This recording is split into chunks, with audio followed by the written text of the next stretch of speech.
City officials in Brampton are getting ready for U.S. tariffs. Mayor Patrick Brown and councillors will announce what they are calling a new Canada First procurement policy to support Canadian businesses. And before they make the big announcement, CB24's Sijia actually has the mayor joining her this morning. Sijia.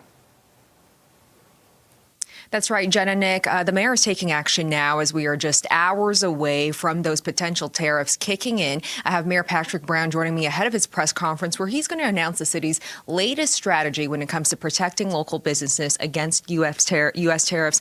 So, Mayor, we know you're about to announce this new Canada First procurement policy. Can you give us a preview of what we're expecting? Absolutely. First of all, these tariffs that are coming very shortly will be devastating for the Canadian economy, devastating for us in Brampton, where we have a large automotive sector, steel and aluminum sector, food processing sector, and there has to be consequences for misguided U.S. policy. Listen, I'm a big believer in free trade, the legacy of Ronald Reagan and Brian Mulroney, but the U.S. government's going a different direction. We need to use every tool possible to persuade them otherwise. And so in Brampton, we're announcing today that we're going to opt in for Made in Canada procurement. Going forward, as long as the tariffs are in place, we have $1.9 billion in active procurement, and we will opt in for Made in Canada. Made in America products will not be eligible.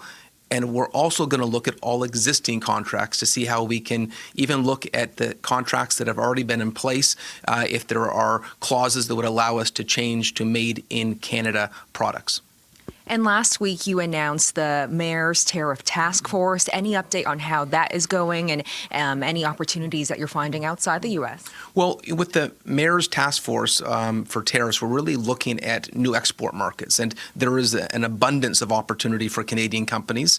Listen, it's a lot easier with the U.S. based on geography, but there are, this is a world where logistics can move products and goods. And so we're looking at other markets. We've had some success so far. It's only in the early days, but I really think it's important, not just for Brampton, but for all Canadian companies to look at diversifying their trade opportunities. We are too dependent on the U.S., and we need additional options.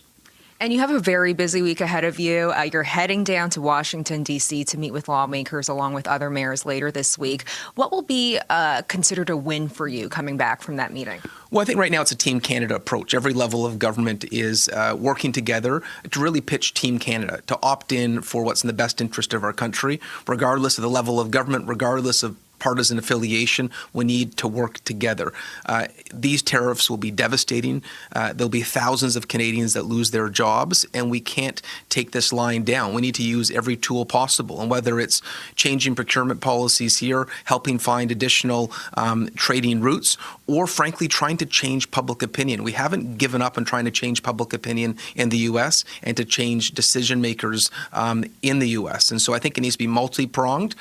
Protecting the local jobs, looking for new opportunities, but also continuing our Team Canada effort to change minds and hearts in the U.S. Now, Donald Trump, he's kind of been back and forth when it comes to when these tariffs will be implemented and how much, kind of keeping Canadians on their toes. How are you handling this uncertainty where we're really waiting until the last minute to see what's actually going to happen? Well, I think he's obviously an unpredictable character, but I think one of the biggest pressures there is going to be the consequences in the U.S. It will cost U.S. jobs. It will cause inflation of all goods in the U.S. And I think we really need to make that case. This will hurt the U.S. just as much as it will hurt Canada. Understood. Well, thank you so much, Mayor Patrick Brown. We look forward to your full announcement coming up in the 10 o'clock hour, and Nick and Jen will bring that to you live as it happens.